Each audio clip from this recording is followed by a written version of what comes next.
Hi, I'm here with Dave Holmes from Northumberland's Greyhound Rescue Centre, just to talk about the organisation and promote the centre and adoption of greyhounds. So, Dave, if you could tell me, are you a registered organisation?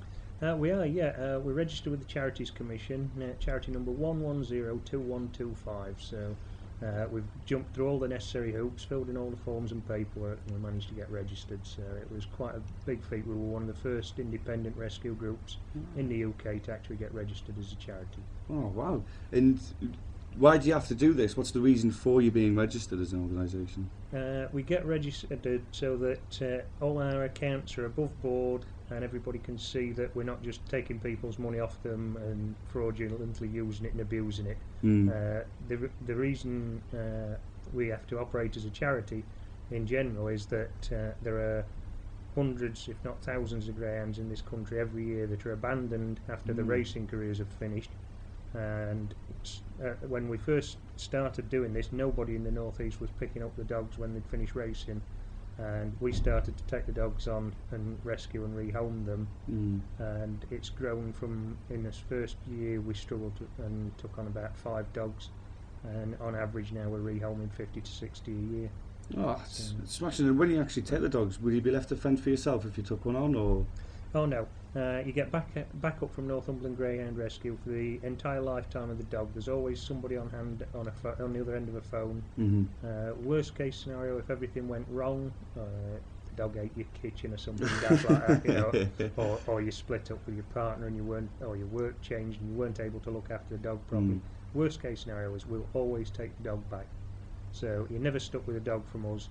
And there's at least 5 of us whose phone numbers we give to you when you take a dog on, so that you can always get hold of one of us. We never all go on holiday at the same time, because obviously we've got 60 odd dogs in kennels and they need looking after. They need tending to. Now, can I actually buy a greyhound from you? Is that how it works? No, we don't actually sell greyhounds. What we do though is we ask for a donation from potential adopters to help with the cost of rehoming other needy greyhounds at the time of adoption. Oh, smashing. So you're helping not only the one that you're taking, obviously the donation's going towards the whole organisation. What about breeding? Can you breed or race one of your dogs? No, all our dogs are neutered, and they're all registered as having retired from racing. And when a dog's neutered, it actually loses about a second off its race time. Which, if trials have been done, because it was looked at by the National Greyhound Racing Club to instigate a rule where all dogs had to be neutered before they were raced to eliminate accidental breeding in kennels. But it was found that they're about a second slower over a 30-second race, which is about 20 lengths at the speed a dog runs. So if you took a dog that had been neutered to a track and tried to race it, it would just run round at the back and come last. So not much point really. Not much use there. Now, when you come to choose one, you'll be able to choose the colour and the sex of the greyhounds? Kind of option? We interview potential adoptees to find out what they're interested in, because if you were to go up to the kennels and look at 60 odd dogs, you'd struggle to pick the one you wanted. So we try and narrow it down to 4 or 5 before you go to the kennels, so you can choose what you want. Age, colour and sex are the main criteria. Also other things like whether a dog can live with cats or not, things like that come into play.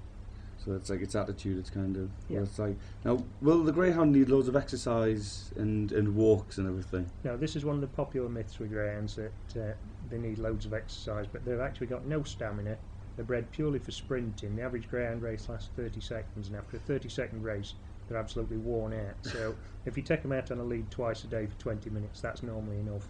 If you manage to get access to a beach or an enclosed field where you can let them go, they'll run 2 big circles, left-hand circles, like they would on a track, and then just come back tired. And that's it. So they've got no stamina. They're very easy to look after. They sleep around 20 hours a day.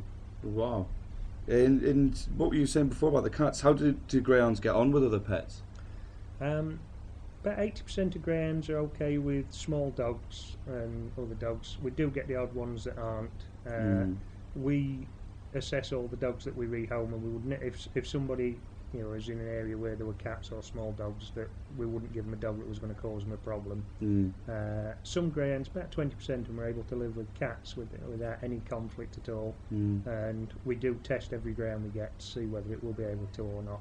and the ones that are rehomed with cats, and I do actually have one going to a new home on Monday with a cat. Oh, and it's a spectacular thing when you see a dog that's been trained to chase a small fluffy thing laid curled up on a settee with a cat next to it laid on it. So it's quite good. And what about kids as well? What are they like with children?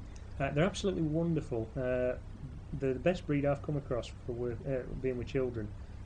Ex-racing greyhounds have all got tattoos in their ears from the racing days. Right. And when they're racing, they're checked before and after every race by a track steward who basically pulls the dog's ears to check the tattoo on the inside. And that's basically the only human affection that the dogs get while they're in the racing careers.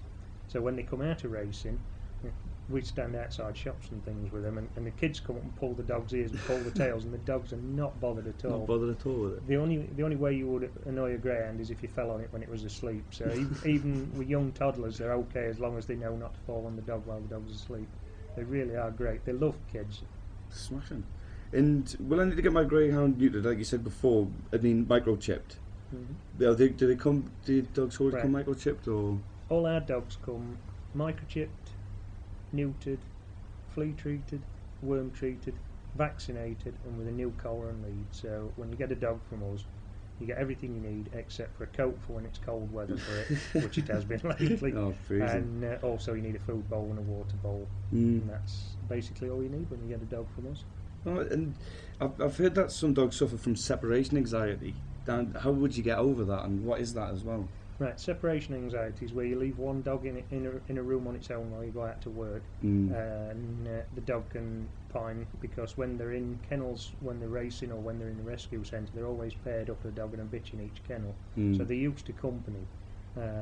What we recommend is you get the dog at a time when you're going to have a few days to settle the dog into your home, and during those few days start leaving the dog, put the dog in a room where it's comfortable on the second day, and go outside and look through the window and see what the dog does, and gradually increase the amount of time you leave the dog before you go back to work and have to leave it up to a maximum of about 5 hours you can leave them normally. Also, things like putting the radio on when you go out and leave the dog on its own can give the dog some idea of company. But in an ideal world for us, take 2.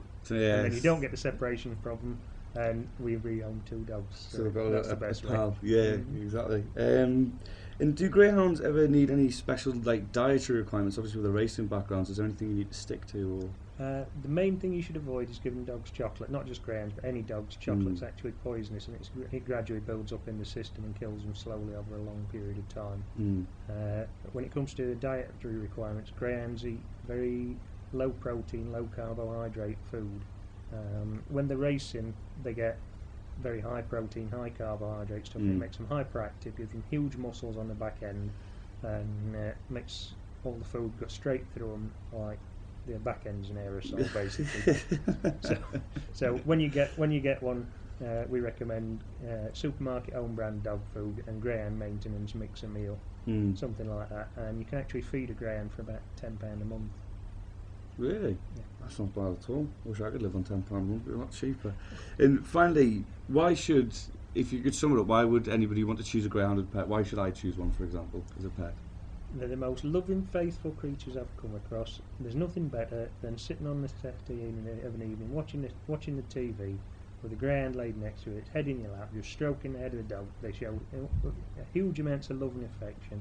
Because they've been starved of that when they were racing, you get so much reward back from them. They're absolutely wonderful things, and the ideal low maintenance pet for anybody who's working. They sleep 20 hours a day, feed them for a tenner a month, and they only need 2 20-minute walks a day. What more could you want? What more could you want from a pet? Well, thank you very much. It's been very informative. We'll go back to you. Thank you.